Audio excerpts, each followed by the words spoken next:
Годы войны трактористом работала. Посевну на полях жили по месяцу, домой не пускали. Работы много было, а зимой быков запрягали, фронту продукты возили. Курдык ведь все забываться нас.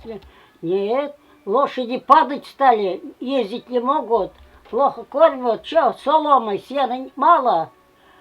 Коровник так убье, сырга бирали пшали.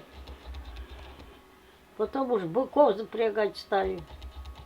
А быки-то какие были, ой, хвосты кусали, зато без зубья остался. 40 лет зубы остались. Как у быка это хвост укусишь, они бывал бегут. Эй, оларыцкая ты что? 40 лет я знаю, зубы остались у меня. У меня ничего держать. Кусаешь хвост сильно. А зачем кусали хвост? Чтобы это пошел, а то станет и не идет. Вот из-за этого. А потом хвост укусишь, ой, он бежит да бежит. Вот. Эй, Аллах. Да. Все видели, да? Да. Самолет прилетал. Грузили мясо. Возили быками.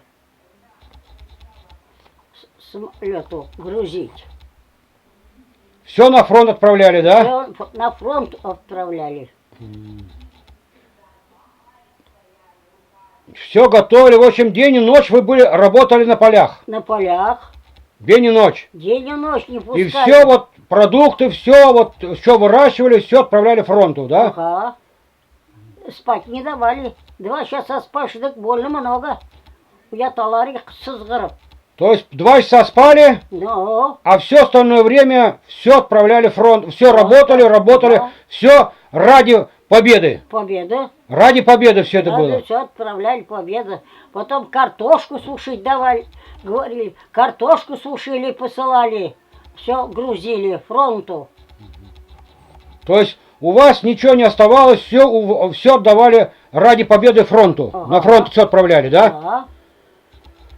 О, как. Тяжелое было время? О, мы и спать не спали. Кушать-то, правда, давали. 600 грамм хлеба давали на всю сутку.